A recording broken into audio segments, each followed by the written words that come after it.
If you feel a bit lost with your conversations on Hinge, like you don't know the direction to take it, or you find yourself overthinking a single response, this video is going to be for you. It's just my basic framework that's always worked well for me to actually set up dates. Now, let me just give you the simplest version of what I do.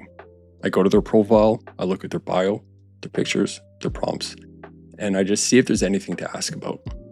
Sometimes a natural conversation can just flow from that, where every response is very easy.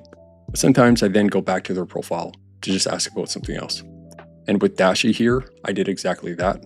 I asked about one of her photos, and then that led to us briefly talking about Turkey. I could have dug deeper, but then I went to her profile and I noticed that she was from Ukraine. And I know that can be a very deep and easy conversation to have because there's a lot of Ukrainian women that came to Canada where I live in the war. But not long after that, I suggested a date, which she then agreed. Now, there's a little bit of fun playfulness at the end. Sometimes there's opportunities for that, but you don't actually need to flirt or tease to set up a date. Now, what if there's nothing in her profile to ask about? I usually just say, what did you get up to today? And the reason why I do that is because it's more likely to give me a response that she did something specific, whatever that may be. And that is better than asking how her day was, because that's usually her just saying her day was good. What about you? And most of the time I will get a response that I can work with from that. But if you don't want to use that, want something a little bit easier, you can say, what was the best part of your day today? Or what are you currently looking forward to? Again, the more specific her answer is, the easier it is for the conversation to flow. And if I scroll through this chat, honestly, it's really nothing special. She mentioned dinner, so I asked about that. I asked about her weekend plans, what she's watching, pretty basic, still got a date. However, one small thing, and I hesitate even bringing this up, but I'm gonna anyways, but a lot of guys I know are very agreeable because fundamentally they're kind of approaching chats with wanting to win them over, but very agreeable conversations aren't very interesting. Not that you really need it to be super interesting. But to give you an example here, she mentioned her shows that she liked. I could have said like, oh yeah, I heard those are good. But I mentioned how our Netflix profiles are very different and it kind of just gave her something to react to. But again, don't overthink this sort of thing. Now, instead of going over chat by chat, I'm going to actually just link them in the description below. I don't need your email or anything like that. They're just direct image links.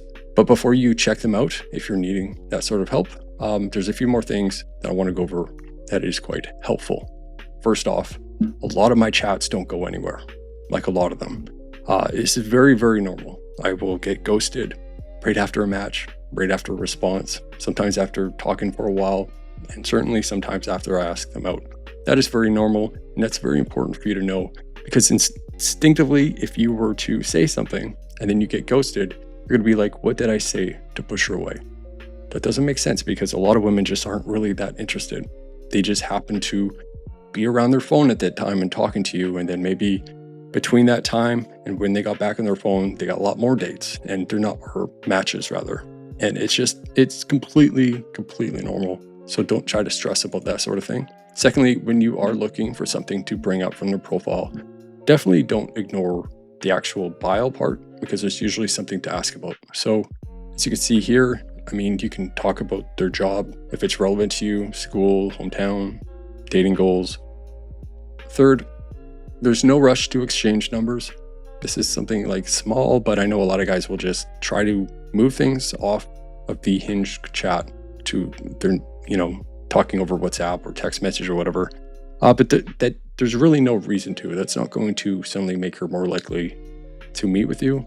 Really, you are both still strangers. So I just like to wait until after the first date.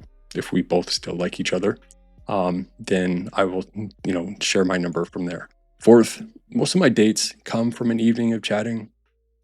If I had to put a number on it, maybe like 60% of them where we're just both chilling on our couch or whatever at the same time. And then we can just chat back and forth and I ask a date that same night, if not the following day. And it's just better than like chatting and waiting for a date and getting a response back. Like momentum matters, but it's not always possible. And fifth, effort beats perfection. If you are going into a chat and you're willing to have an engaging conversation, and she doesn't match that energy, she's not putting in effort, like that is on her. That's not on you. I used to, like, especially when I was younger and using Plenty of Fish back in the day, sometimes I would just not really put effort into it and I would get called out for it.